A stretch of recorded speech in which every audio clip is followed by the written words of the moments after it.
If you like this video, don't forget to subscribe, like, share, and comment.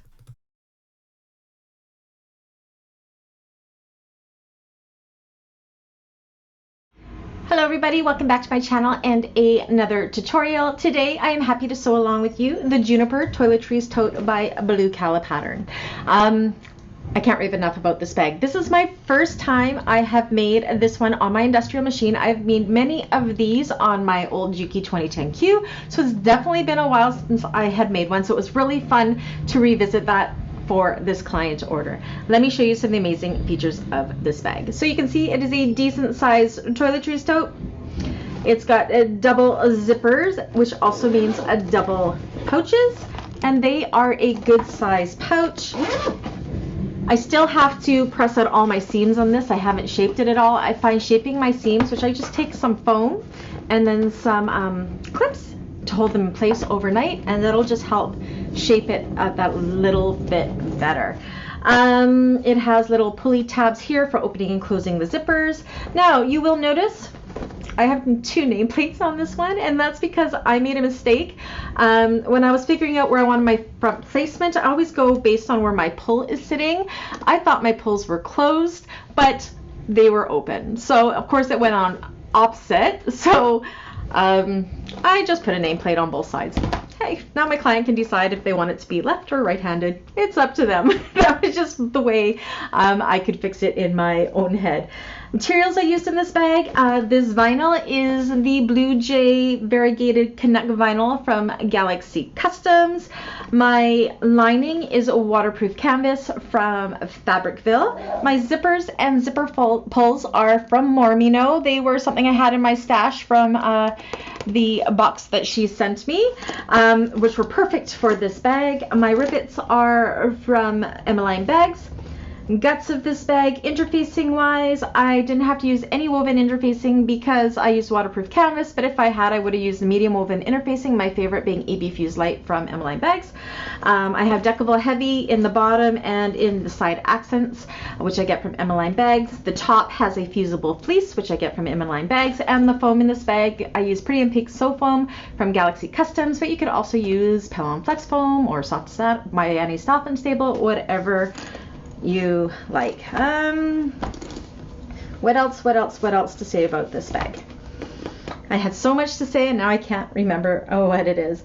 Yeah, it is a great make. It is one of my favorite makes. It's a pretty fast make. Oh, this one was really exciting to make because look how good my piping looks. So my piping, I've always used a right zipper foot to do my piping, but I actually spent the money, it was $50 Canadian, to buy the piping foot. And I tell you, it's not needed, but man, it makes things fast and easy and perfect. Like, I am so close to my stitching there. This is a great project if you want to dip your toe into doing piping, because you only have the two pieces that are piped. It's a great way to practice it. It's not like it's going all the way around. It's just perfect if you're a beginner piper that way. So definitely do not be scared of the piping. I made my own piping. I use the piping cording from that's on the inside. I get from Galaxy Customs. You can use any kind of cording that you find. I think this was it's either the 3/16 or 5. I don't remember what size. Yeah, I don't remember. I do have a cutting video on this. We did cut this live on the channel a couple days ago, so I will remember to link that down below in the description. Now, when you do watch the tutorial, if you are going to be cutting along with me, give it about the first 10 minutes until I say, oops, I made a mistake. Because I did do that live, I couldn't edit out the mistake. Of course, I never edit out my mistakes anyways, because I like to show you what how I overcome mistakes and that kind of thing. I think it's important that us YouTubers keep our mistakes in so we can help show how we get over them. So maybe if you ever make the same mistake, you get how you can get over them, or maybe it'll help you not make the same mistake, which would be even better. So yeah, at the very beginning, I mixed up my pattern pieces, but yeah, if you watch the first 10 minutes or so, you'll be able to see that. So that cutting video was done live, so that was a lot of fun to do that. So that is linked down below for you. A Meet the Bags video is there as well. If it's something you want to share with your clients, if they want to tour the bag, you can definitely use that video to show them. What else? I really think that's it. So how about we get to making this bag? So you're going to need a couple rivets, some piping of some sort, either pre-made or making yourself, number 5 zipper tape, and 2 number 5 zipper pulls. You need your main pattern pieces cut as per the pattern piece, your exterior and your lining, as well as your fleece piece. Your bottom piece with the Decovil Heavy or Peltex outside of the seam allowances. Your piping pieces, I've already gone ahead and cut this piece in half. Your handle piece. Your side accent pieces with the Decovil Heavy or Peltex outside of the seam allowances. Your exterior A front and back pieces. Your 4 lining panels. Your 2 zipper tab panels. Or sorry, those are zipper pull tab panels. These are tab panels, these 4 if you're using zipper by the yard, as well as some foam. Okay, so now we're going to work with our fleece piece. So we're going to fold on the dotted line our pattern panel B piece, and we are going to mark right here where I've made those little slits, like so. Flip this over, do the same on the opposite side. And what we're doing here is we're just taking some of the bulk of this interfacing outside where our zipper will be once we install it.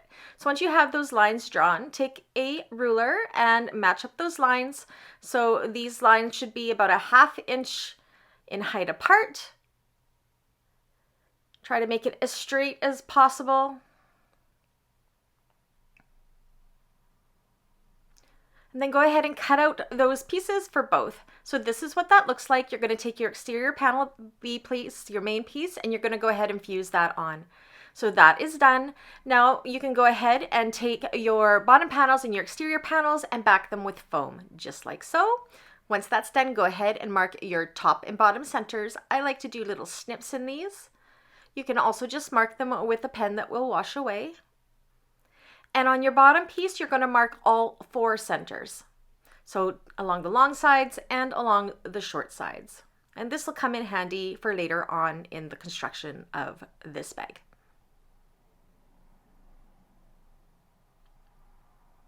Okay, so you can go ahead and you can install your nameplate on one of those exterior panels as well, which I have done.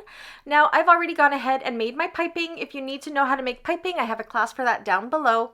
Find the center of your piping piece. Make sure from your piping to the raw edge that it's a 3/8 of an inch seam allowance. If not, go ahead and trim that up. I am good here. Match up that center of one of your piping pieces and clip it in place. Now, as I'm using vinyl piping, it does take a little bit to get around those curves. So we also want to mark from the bottom 1 inch up on those exterior A pieces. And to come around those curves, you may need to put a few little snips into the vinyl to help make that fabric go around that curve a little bit easier. Just like so. Now we are going to want that piping to veer off at that 1 inch mark, and I can see my piping of course is too long, but even more importantly is we want the piping cording to not go into that veered off part because we do not want to break a needle or what have you. So what I'm going to do is I'm just going to pull out a few of my basting stitches when I made my piping, so I can access that cording on the inside. And I want to cut this so it's about 3/8 of an inch above that 1 inch line that we drew on that exterior bottom piece. So I'm just going to kind of pull it out like this, and I am going to trim off what I need to of that thing, of the piping cording, and bring my rest of my tube through, and then kind of feel where that cording ends within the tube and make sure it's at least 3/8 of an inch to a 1/2 inch above that 1 inch line, which mine is, and then take that empty kind of tubing of the piping and veer it off right at that 1 inch line like I am doing here. And you'll do that all the way around for both pieces, just like so. So I've made sure that my piping cording is out of the way from where the veer off is, so I won't be sewing through it. but we will be sewing through the casing. That's the word I'm looking for. So we're going to go ahead and we're going to do this at a 3/8 of an inch seam allowance, as close as we possibly can to our piping. So I am using a piping foot, which is my first time, which was amazing. But in the past, I would use my right zipper foot, and I would just make sure I was getting as close as I possibly could next to that piping as I'd sew it on. Now this piping foot is great just because it has a little groove in it, so I could put the piping cording into that groove and it gives me a perfect seam allowance. So yeah, if you don't have a piping foot, definite recommend, but it's not necessary. You could also just use a right zipper foot. So we're going to go ahead and sew this around for both of these pieces.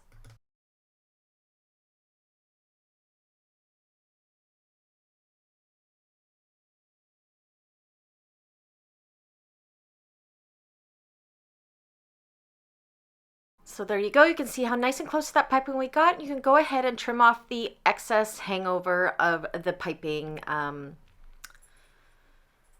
channel or tubing or whatever it is called. I have no idea. All right, so now we're going to take our lining panel B piece and we're going to do some marking on the wrong side of this. So the first thing we want to do is we want to mark our center points using our center lines on our panel piece. So just on each side. So mark that center line first, and then just like we did on the fleece piece, we're going to just mark where I have cut out there for that zipper placement. And center on the other side and your little zipper things here. And we're going to go ahead and draw those zipper rectangles just like we did on that fleece piece. Make sure it is nice and straight, as this is going to be our guide for when we sew the zipper into the exterior. So you do want this to be as straight as possible and as accurate as possible. Do that for both. Measurements in the pattern for how long these should be.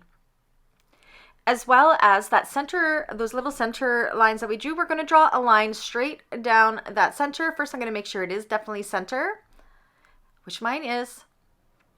And I'm going to draw that center line. Once that's drawn, you're going to go ahead and you are going to cut this piece in half right along that center line that we just drew. So now we have our two pieces here. Now from these little, the short ends of our rectangles we drew, we're going to draw in a 1/2 inch line. And then a 1/4 of an inch up from the bottom, we're going to draw a center line in between those 1/2 inch lines. And then we're going to draw our V's from those 1/2 inch lines out to the corners like so for both pieces. Okay, so this is what we have here. Find your top and bottom centers. Lots of marking in this pattern, but trust me, it is critical to get a perfect bag. On your exterior B piece, you're going to do the same thing and find the top and bottom centers.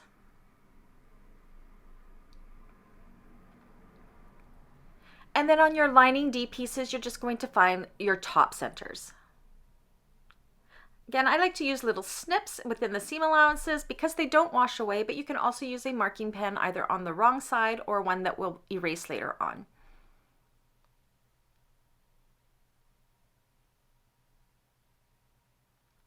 Okay, so now we're going to take our exterior piece and one of our lining pieces, we're going to put them right sides together, match up that center, and match up that curve like so.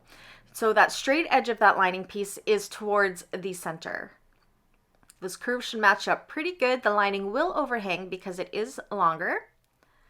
And I'm just going to take some pins and in between the rectangle that we had just drawn, I'm going to go ahead and just put some pins in here. I can do that with the vinyl because we will be cutting that section away so the holes will not appear. And they should kind of line up with the cutout of the fleece behind. And we're going to go ahead all the way around those rectangles and stitch all the way around. So I have now switched into my regular foot here and I'm going to stitch around those rectangles.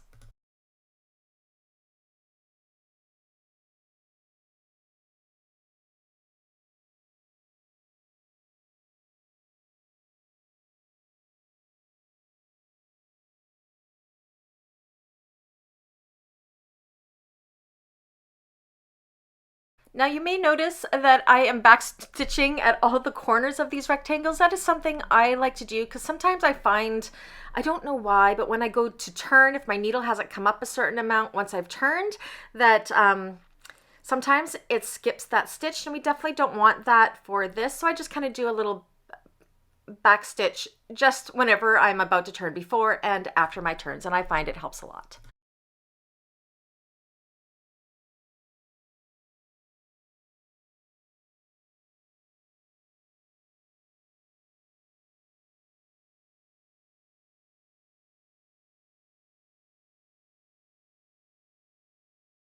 Okay, so now that that's all done, now you can see here my fleece wasn't exactly where I needed it to be. You can go ahead and you can trim that fleece back if you want.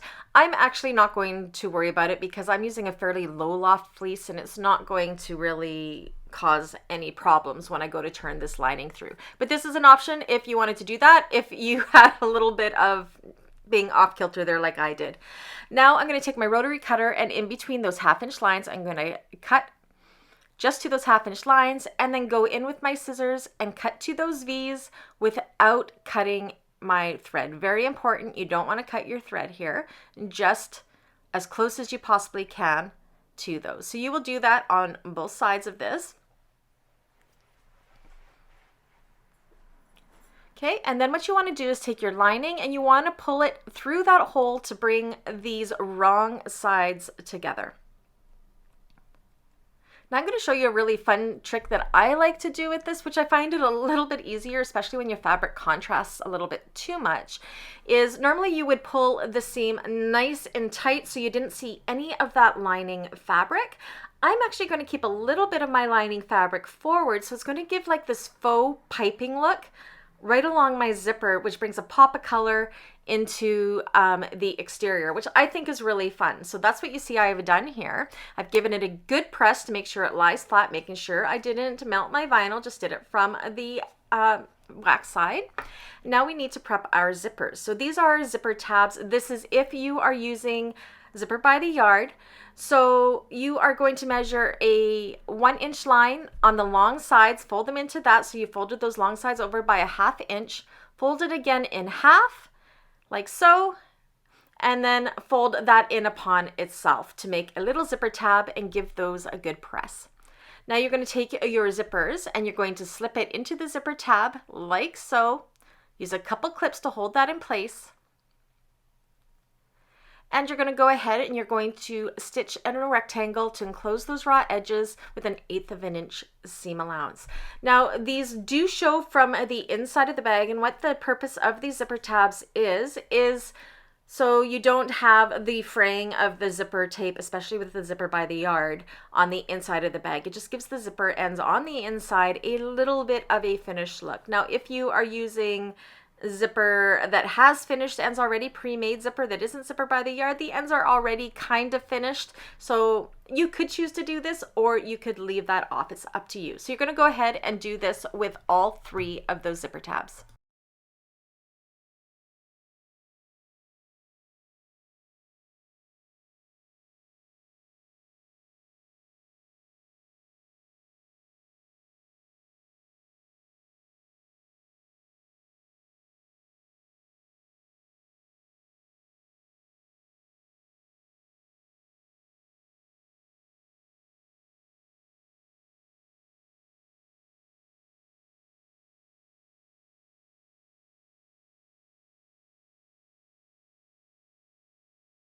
So now once those zipper tabs are done, we are going to install these very similar to what we do when we are installing a zipper with an overlay.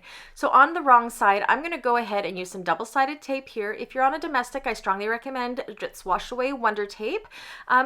If you're worried about it for the top stitching, just make sure your tape is at least an 1/8 of an inch away from the rectangle opening, because we will be top stitching at that 1/8 of an inch. So at least you would be avoiding it at that point. So you could also use some pins if you wanted to, or some glue. There's many different options you could do to hold your tape in place, or you could just use your hands if you wanted to. So we want to make sure the zipper is nice and centered in that zipper hole or zipper rectangle. I'm going to take the tape off at the top of the rectangle, and I'm going to place this and stick it down nicely. So this is really helpful when you're trying to get a nice straight zipper. You have a lot of control of how much zipper tape is showing. Take your time, make this perfect. Again, make sure those zipper tabs on the lining side are not sitting in 1/8 of an inch from the short side of those rectangles because we don't want to accidentally sew through those zipper tabs. Once you have the top done, go ahead, take the paper off of the bottom part of the tape and place it where you want it to go. You're going to do the same with the other zipper tape. You're going to make sure your pull is closing in the exact same direction because you don't want them going in opposite directions. Or if you do, it's up to you. That's why we're bag makers. You can make it however you like, but I like both of my pulls to be closing to the left, so I'm going to go ahead and then put that on in the exact same way. There we go. They're going the same direction. Everything looks good. So now we're going to go ahead and we're going to top stitch around these rectangles with 1/8 of an inch seam allowance. Now you are going to see I am going to pull my threads long this end. I'm not going to backstitch, and what this does, it gives a nice seamless line without the buildup of thread from your backstitching. You are more than welcome to backstitch. This is just what I prefer to do. So I like to pull them long, and then I will tug on my bobbin thread and pull the top thread through, and then when I get to the end of this, I will make sure my needle lands in my starting hole. I'll hold on to my bobbin thread, pull it away and cut it, and then I will pull my bobbin thread to pull the top thread through again, and then I will be tying this off in 3 or 4 knots.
Okay, so that is what that looks like.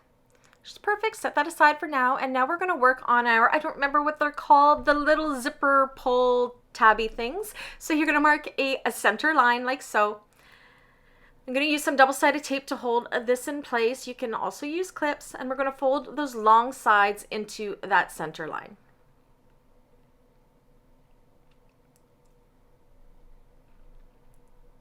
Once that's done, we're going to fold this wrong sides together in half to the short sides meet up.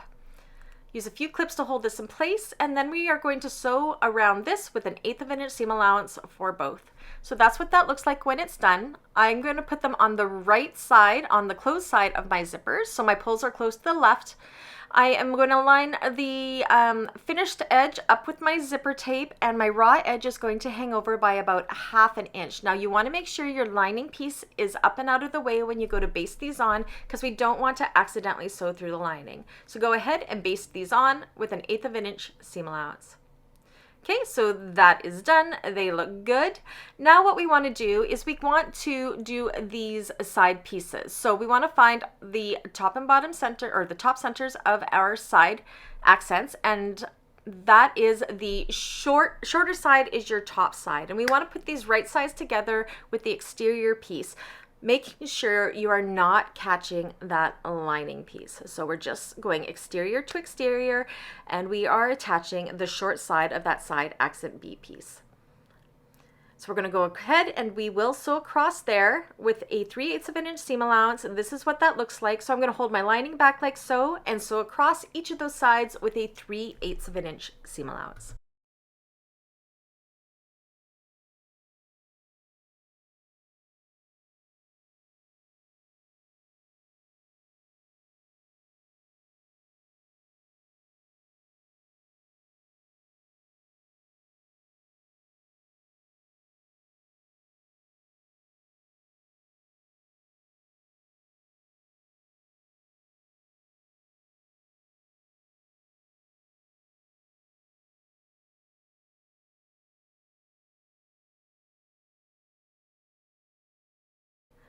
So that is done. So now this is a little bit fiddly. So we want to top stitch this with those, the seam and the little zipper tabby pulley things going towards that side accent piece. I'm just going to clip my lining pieces out of the way because we do not want to catch these in that top stitching. We need them to be free and clear of each other for when we go to do the guts of this bag. So once you have those clipped out of the way, you're going to go ahead and top stitch through there, making sure your seams and your tabs are going the right way with 1/8 of an inch seam allowance.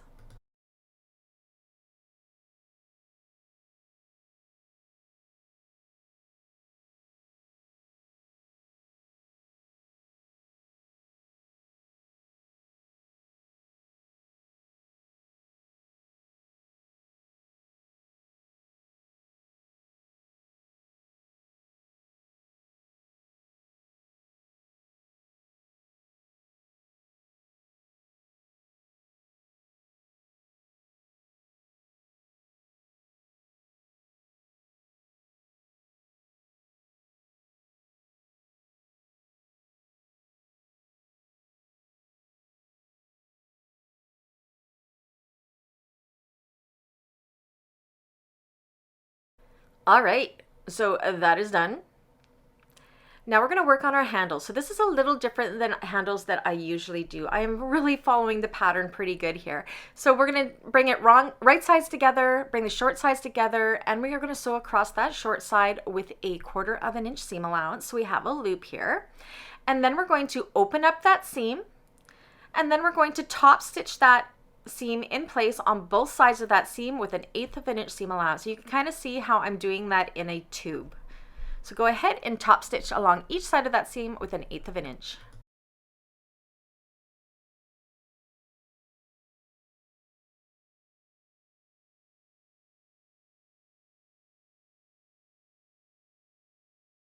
Okay, so now that that's done and that seam is held open, I'm going to take some double-sided tape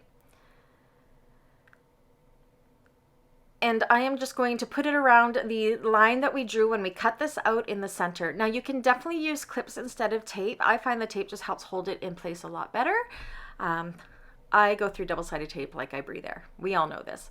And then what we want to do is bring the edges into that center line. Again, we're working in this circle, so all the way around like so. And we will also do the same thing with the opposite raw edge, bringing it into that center in this loop.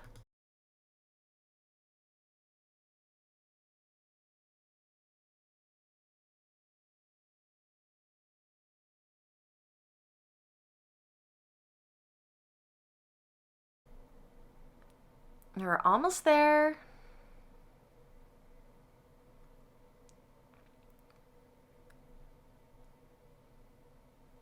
Okay, so what we want to do once we have that all done is from our seam, we want to mark about 1 1/4 inches away from that seam. And we want to make sure that that seam is going to be on the underside of our handle. We're going to fold it right at that mark like so and bring this loop wrong sides together and clip it in place. So this has given us a nice and short handle.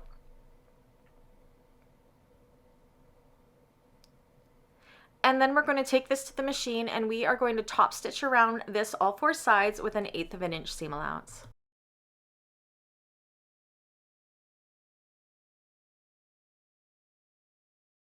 So this is what that looks like all done. Now we're going to get this pattern piece out again because we want to do our handle placement. So our exterior should be the full piece of the pattern piece now. I just cut little slits where my handle placement is like so. And I'm going to take my handle and on the bottom side of each, I'm just going to put some double-sided tape just to help hold this in place. You can definitely just hold this in place with your hands as well. Making sure my double-sided tape is outside of the seam allowances, and I'm lining one side, making sure that seam of the handle is on the underside to that first line. And I'm going to draw a 1-inch line. I've also marked where I'm going to put a rivet for later on. We're going to sew around that box with a 1/8 of an inch seam allowance, making sure we are not catching this lining material. So you may want to take a bunch of clips like I'm doing here to hold that lining material out of the way. And then when I go to sew that handle on, for 3 of the sides, I am just following my stitching from my top stitching, and then of course going across the line that I drew. And you will do that for both sides, bringing the other side up to that line when you're ready for the other one, which will give it a little bit of it'll give it that handle look.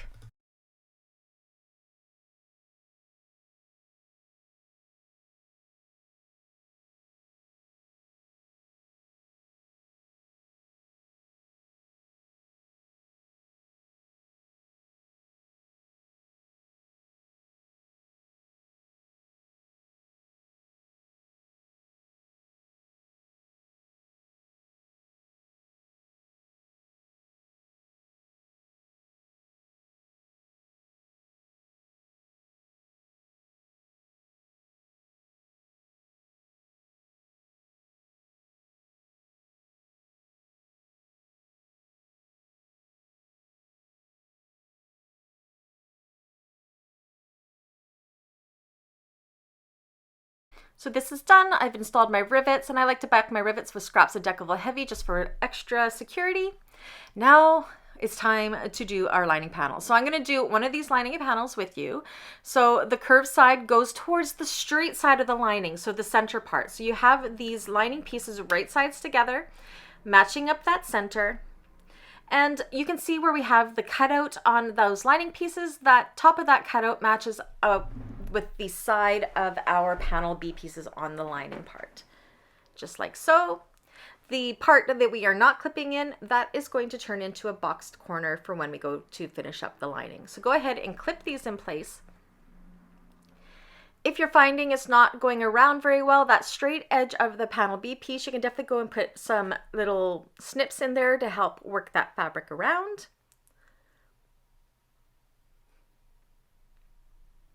It does help to have the zipper open, I found. It just gives it a little bit more movement so you can maneuver the fabric around that curve a little bit easier.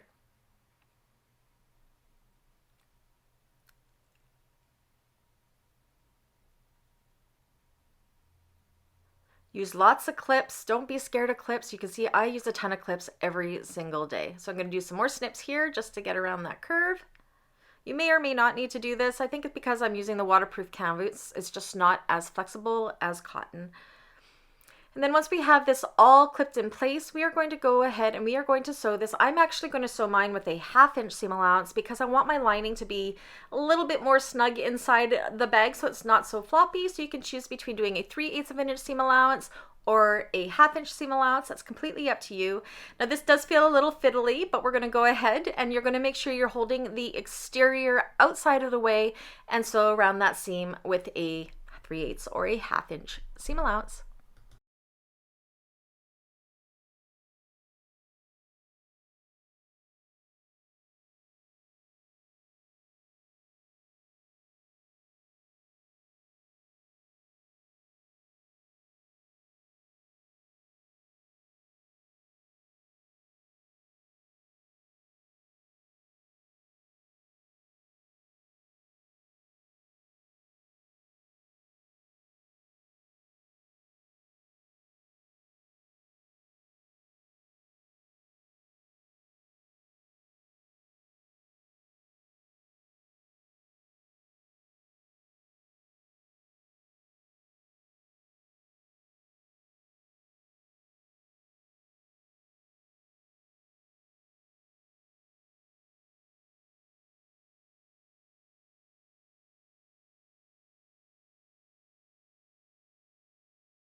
Okay, so that's what that looks like done. We've done pretty good. The seam has caught. So now on the opposite side of that one, so you kind of got to pop this out like so.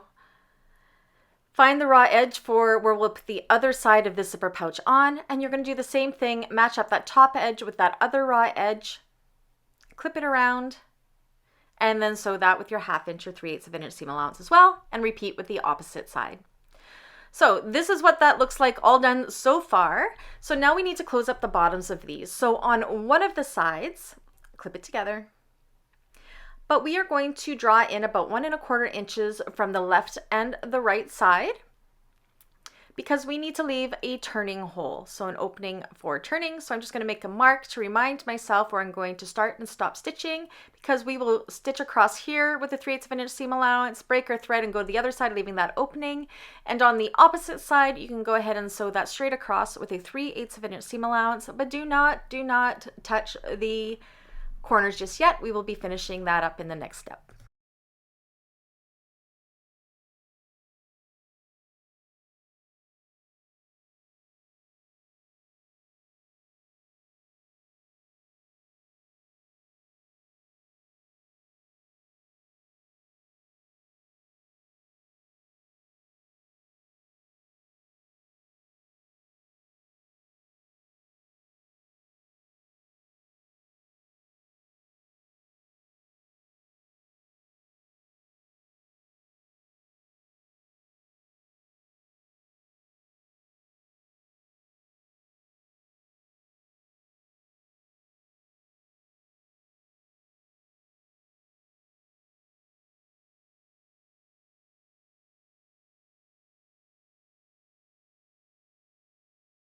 All right, so we have one sealed, one with a turning hole.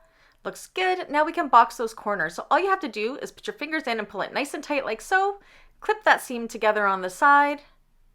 Make sure you can either open up that seam if you want, of that bottom seam. I'm just making both of my seams. So this side I'm making go towards the outside of the left, and my other side I'll have my seams going to the right. Go ahead and sew these through with a 3/8 of an inch seam allowance, making sure you're not sewing through your exterior.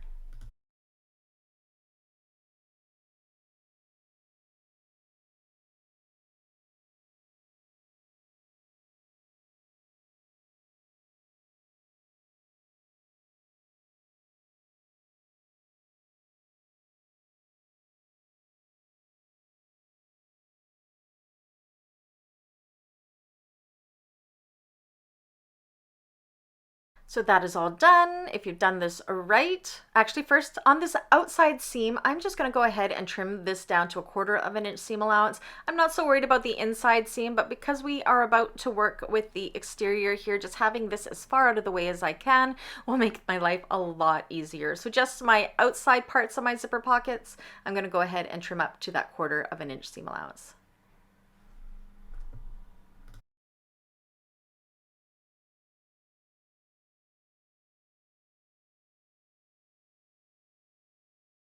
So now to do our exterior. So on the bottom corners of our exterior A pieces, we want to make 3/8 of an inch boxes like so on both corners. And then on our exterior bottom piece, we want to do that on all 4 of our corners, because we're going to be doing Y seams. I hope that's what they called. I think they're called Y seams. Correct me if I am wrong.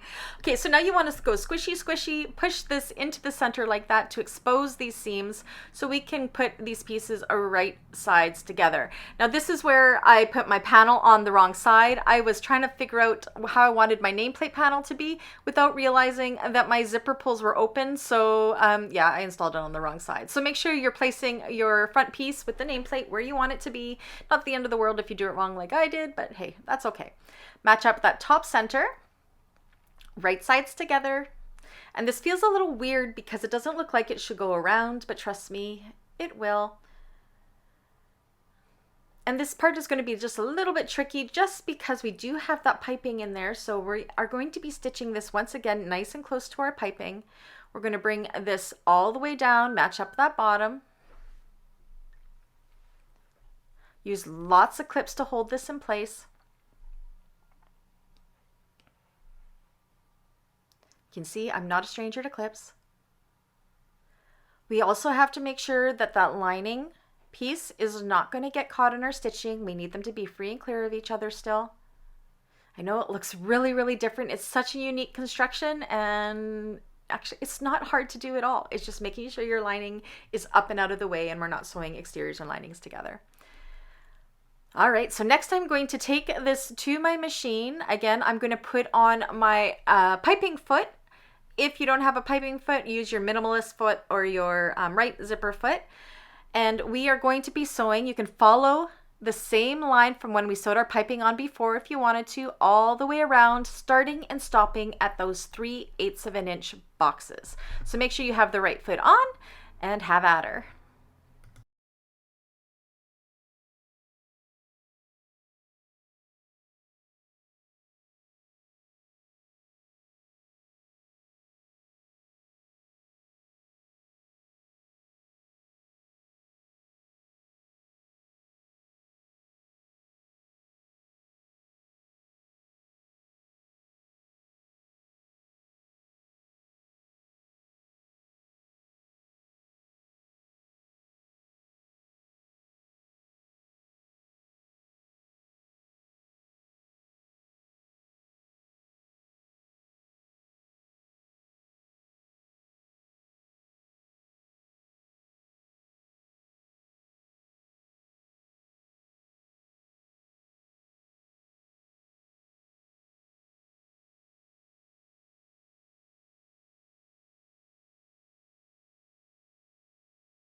All right, so I've done that with both sides. I'm just gonna kind of pop it out and make sure I got nice and close to my piping. If you find you need to get closer, you can definitely go in and restitch if you want to. So now we need to put the bottom on. So we are going to do the 2 front and back sides first. So you're gonna find that center, match it up. We're not gonna worry about the side pieces just yet. And we are once again going to sew from the 3/8 of an inch mark to 3/8 of an inch mark, and making sure that our stitches from when we sewed the exterior A pieces on match up. So I'll show you a little trick to how I make sure that happens so I don't have to go in twice. Make sure you do have the zipper pocket that has the opening in the bottom of the zipper open, because we will need that to turn. I'm going to go ahead and do the other long side the exact same way, and not the short sides just yet.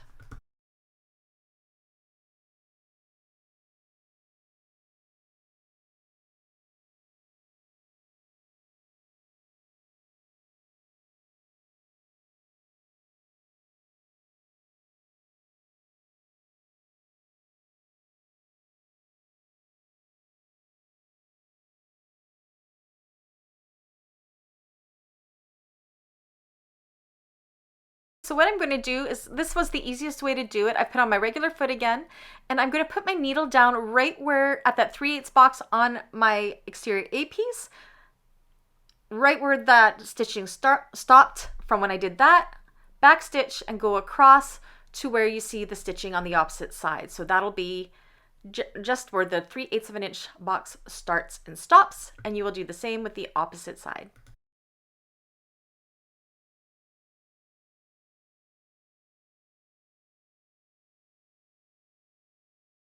Now for our side pieces here, you can see here my stitching matches up. Side pieces should fit in nicely. Make sure that center matches up, clip in place. And we are going to once again do the exact same thing.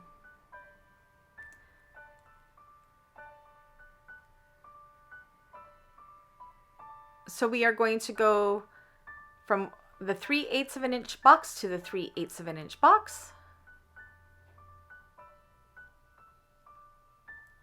You can see where the stitching starts and stops here, so we're going to go ahead and follow that through to the opposite side.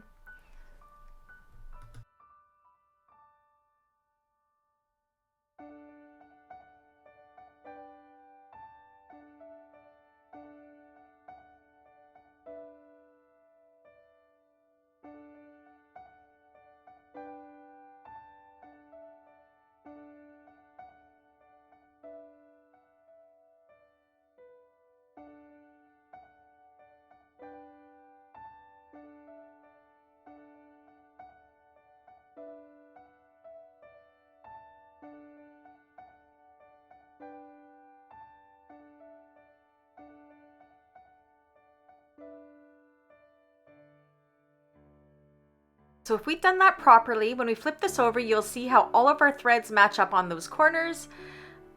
I'm going to go ahead and reach in the hole and just poke into those corners to make sure there are no holes and that everything was caught, which it was. And now we want to trim up those seams. So you kind of fold them flat and then cut them on an angle like so, just before our stitches. Make sure you do not cut through your thread. This is just going to remove bulk in those corners so we get a really, really nice Y seam.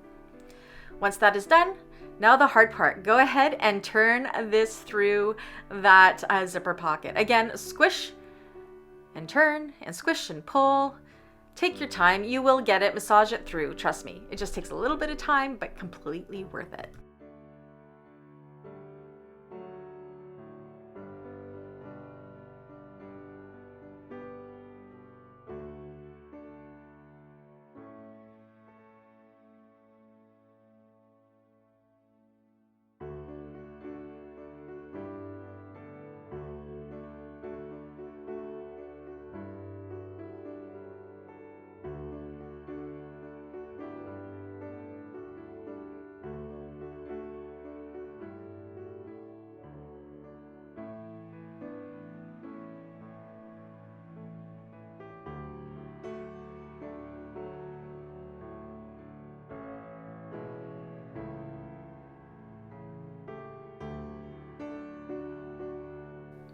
Once you get it all turned out, go ahead and push out all of those corners. Make sure they look good. Mine do. Press out those seams. Massage them out.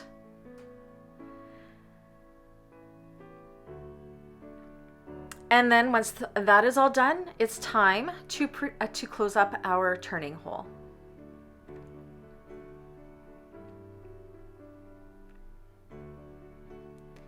So how we are going to do that, again, this is going to take a lot of massaging. You kind of got to set those seams later on when you've done it in vinyl. I still have to set mine. So now we're going to pull out the lining. We're going to turn the raw edges of that opening under by about a 3/8 of an inch seam allowance, clip in place, and then we're going to take it to the machine and we will top stitch that closed with an 1/8 of an inch seam allowance.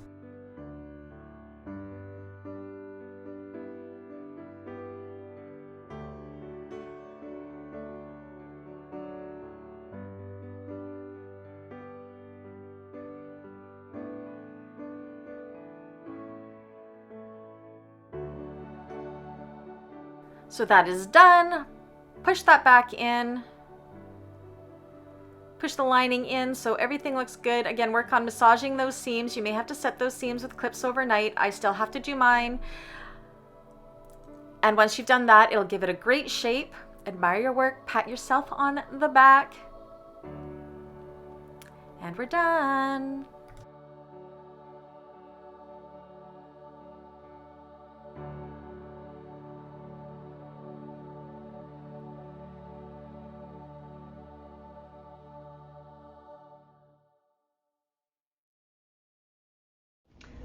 All right, that's it. That's all. What did you think about that bag? It's a fun make. It's a fast make. The video seems a little bit longer because there was a lot more of new techniques to teach, so I didn't want to cut them out of the video at all. I wanted to walk you through it step by step. I think for me, cut to finish is a 3 to 4 hour make, but I've made many of them. So yeah, minimal hardware, minimal supplies, fun make. Great for market tables, great for gifts. I can't rave enough. So yeah, if at any time you did like this video, please do give me a thumbs up. If you haven't already, please do subscribe. Let's see, what shall our emoji of the day be? If you've made it this far in the video, it is a beautiful sunny day here in Kamloops. The smoke from the wildfires has dissipated and given us a little bit of hope. So if you've gotten this far, if you could put a sunshine emoji down in the comments, that would be great. And then I can see who has made it through to this part of the video. It helps me out greatly. If you'd like to support the channel further, you can always buy me a coffee. That's linked down below in the description. And also please do check out the membership side of the channel just in case there's something there that really calls to you. Anyways, until the next one, I'll catch you guys later. Bye.